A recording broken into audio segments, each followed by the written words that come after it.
Hi everyone, it's Athena and welcome back to my channel.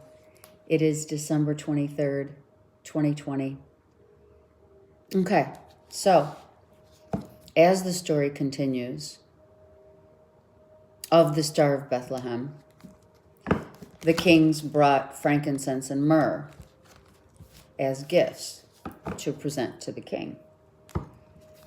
Did you know that frankincense and myrrh come from the resin of two different trees? And that the point is that we don't realize the beauty that Mother Earth provides, and that in that time and place, the simplicity of a gift giving of frankincense and myrrh is just such a simplistic gift, where it was just a gift that was found in Mother Earth, right? The most simplest of gifts. However, where did they even, if you think about it, right? How did they find it? How was that frankincense and myrrh found on their trails, following the star? When did they have time, and how did they, they had to cut into these trees to get to the core of finding these frankincense and myrrh, right? The resin. So that's one part of it, right? Then the other part of it is, do we understand, and are we understanding the simplicity of the gift? And here we are, in this gift-giving time for some of us, for many, where, here it is 2020, and, we're not giving frankincense and myrrh. Do you know what I'm saying? The simplicity of life is where we're headed. We're headed to a time where less is more on every scale of that definition. Less is more. And when we look at how far we've come and how far we haven't come, because now it's almost as though with the events of 2020, we're headed back to a time where simplicity is going to be our natural order.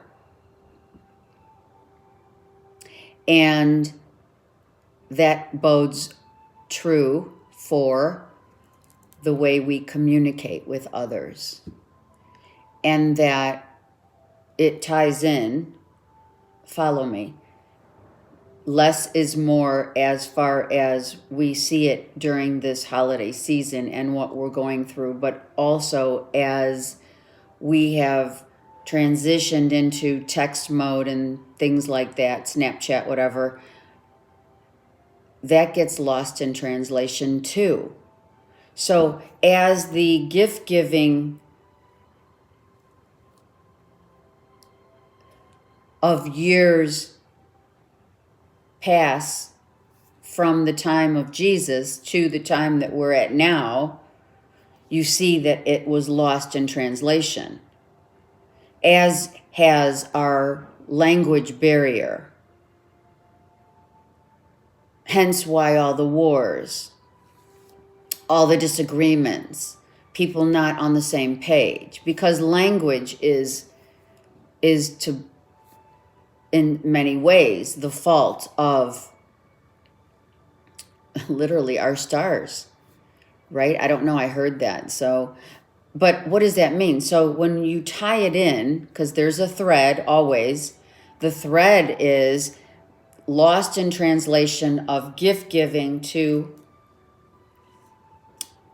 from frankincense and myrrh to Nordstrom's. I'm using that as obviously an example, as well as the language barrier that we have, not only between countries, but between people, our friends, our family members, our loved ones, right? They don't understand us. We keep trying to explain what we are trying to, the message that we're trying to give out is lost in translation. Hence, where silence becomes, for many, the norm. Because we don't come into this world speaking. Some, of course, that speaking is, the cries of the babies being born. However, when you seek to understand that when you rewind and go back to the times of 6 BC, frankincense and myrrh times, you will realize that we also go back in the sense of language. It's just as simple as this. Texting. Look at the lost in translation when you're texting someone and they don't get it. Or it's like, oh shit, they're mad. Or, oh, they don't get what I'm saying, or what have you. It happens everywhere. And going into the texting, if you think about it, really, we're going into a very internal journey of not speaking.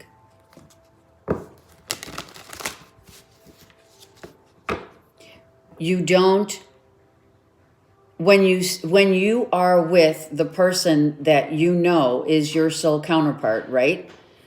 There really is no need for words, right? Because we define our love through feelings. And that love need no, I'm not saying it doesn't need a discussion or at times needs, but the connection is silent because it's felt from the heart and not from the mind.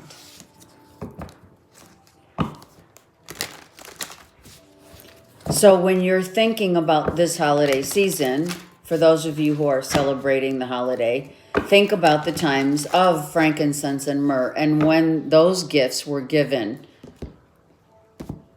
and how we have become such a conflicted universe with so many barriers that we have imposed upon ourselves. And to allow the lost in translation for, to understand it and to allow it to be understood as such. And when you understand it, and I know I'm going off on this, but when you understand that barrier that happens within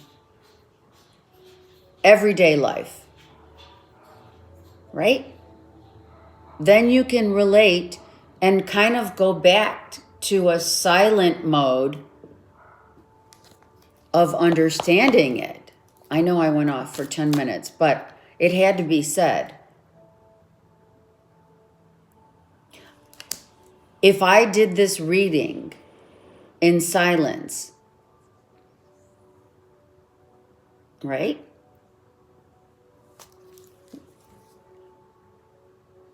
would you relate? Could you relate to what I would be putting out? You would. If you were understanding my feelings and you've been watching me enough to know that I would come to a point where I could do my readings silently and you'd be like, some of you may think that's crazy, but it's not. This is allowing yourself to release the energy. Think of all the energy. Okay, so that's another layer. Sorry. That's another layer. The energy that we put out to speak, first of all, the mind is matter, so we have to think about what we're going to say. We're always thinking ahead, thinking about what we're going to say before we even say it, before the other person even has a chance to finish what they're saying. We're already making plans for what we're going to say. So what am I trying to get at? I'm trying to get at the fact that during the course of all these years, since the time of Jesus and frankincense and myrrh, we have now become a generation that is lost in translation and that has lost their silence. When we say silence is golden, we've lost that. And we're going to get back to it. The spirit world does not communicate verbally. They communicate telepathically. And their communication is felt. It's not heard. So the love that we are offering, be it however big that cup of love in your heart, give this love with feeling instead of the surface I love yous that tend to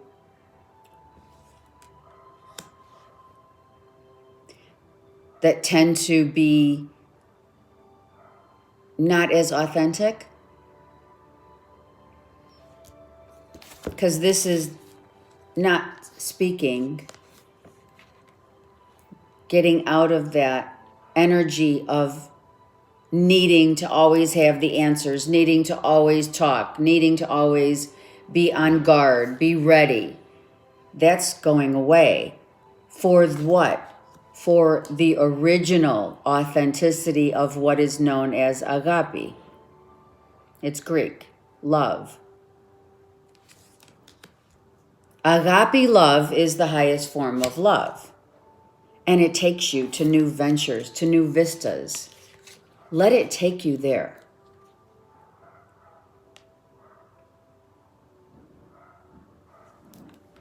Let this be your transformation for this season. The season without reason, to give love effortlessly, but through the heart. And the love of home, within and without.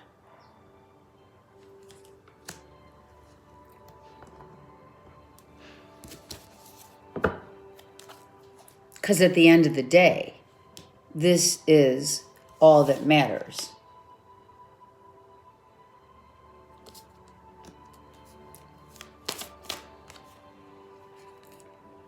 The King of Swords came out. I was not expecting that. I wasn't expecting him to come out. Gemini, Libra, Aquarius. That was a slip. He is the talker, right? But maybe he's learning. The masculine, the divine masculine is learning that language is the barrier. This is reversed. He's understanding that it's about the heart and not the ego. The mind is the ego. That is the beast.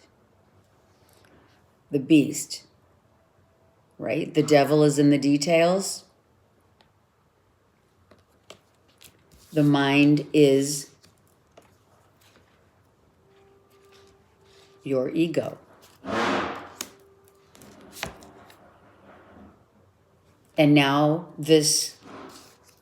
all of us, it's not just this king, all of us are understanding that the treasures that we have to give, the real true treasures, lies in the feeling of knowing. It's the feeling of knowing that you're offering your love in a whole different way. Not the same road. You're not taking that same road. You're changing it up. You're getting out of constant battling with language barriers and falling into your heart, right? Hence, I've said it before, falling in love. Right? And then the treasures come from within. The treasures of frankincense and myrrh, right? Just going outside your door, only to find the treasures out there. And I'm very curious, aren't you? How did they do that?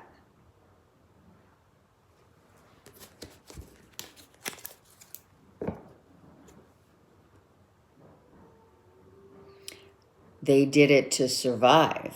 They did it because they knew they took that leap of faith of saying, let's see where this tree takes us, or they were curious. Thank you. They were curious. So they fell right into a mode of curiosity on their travels of following the Star of Bethlehem. Because they knew where they came from. They didn't have much to offer, did they? They didn't have anything to offer. They said, well, we can't come empty-handed. So they used whatever they could, a spontaneous development of going into the tree's bark and finding the resin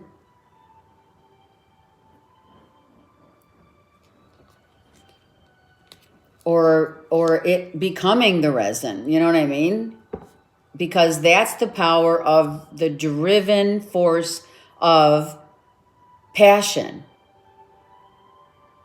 When you have a purpose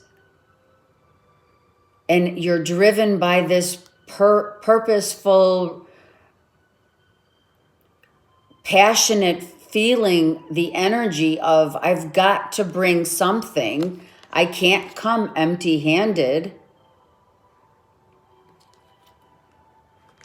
And all I have to give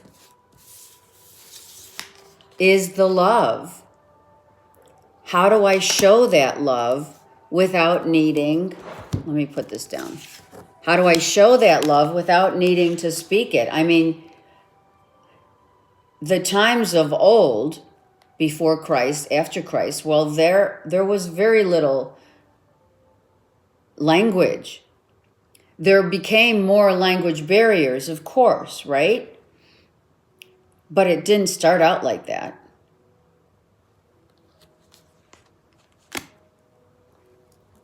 So this came with passionate drive, purpose, and vision to no avail. It became their vision, the Star of Bethlehem, their path, what they were going to give upon reaching the destination to the king came from the heart. A knowingness.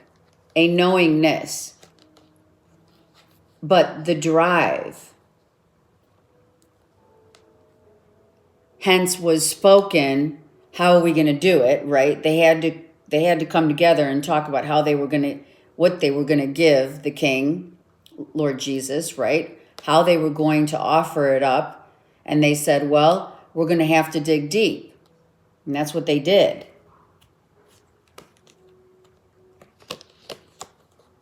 They were driven by this light, the star. Hence, that's probably the driving force of their journey. So when you look at this journey, when you look at what was offered and what was given, I'll keep going, you can see. It changes your perspective, doesn't it?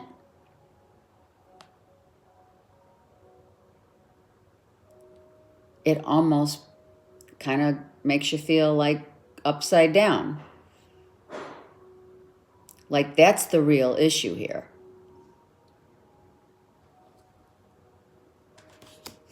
So the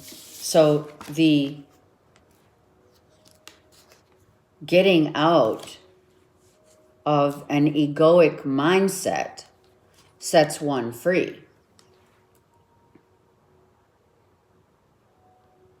To become who they will become in time, we will all come to the understanding and conclusion that it's not that we don't need language, but less language is more. Speaking only when you have something of validity, of understanding, knowledge, of knowing, of vision, through the heart, the passion of the heart. Otherwise, you're fighting, right? You're fighting that evil mindset, the power of the mind, right? That's where the evil lies, because it's your ego.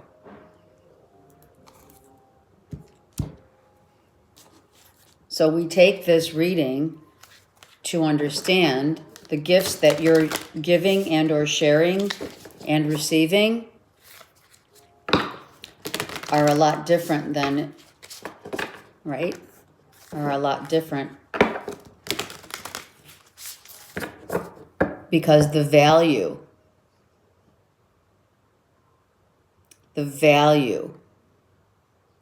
of the gift is more important when it comes from the heart.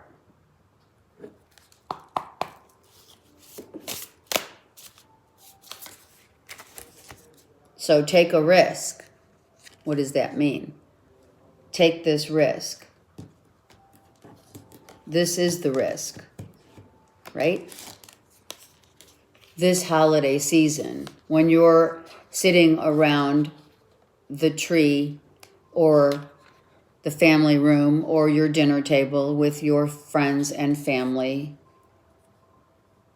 take the risk of changing it up by being silent, by listening more than speaking, by listening through your heart, changing your perspective on how others see you and how others see the world. It will set you free. Because then you'll start feeling, instead of up here, it's coming from here. One or two more. Let's do two more. One more. It's love. And when you start understanding that this love, right, ironically so, that comes from a passionate place, I have to take three because it's the Trinity. I mean, come on, right? Play. You will understand that your heart will sing in silence you will change your perspective when you start listening and engaging through the listening of what others are speaking about, and then dropping into your heart center, right? So that's what this reading is about as we approach the holidays, the final holiday season of Christmas, Hanukkah. I know Hanukkah's happening, Kwanzaa. Whatever you do celebrate, celebrate with your heart. Have a great day. I'll see you tomorrow live, 2 p.m.-ish, Pacific Coast time. Thanks.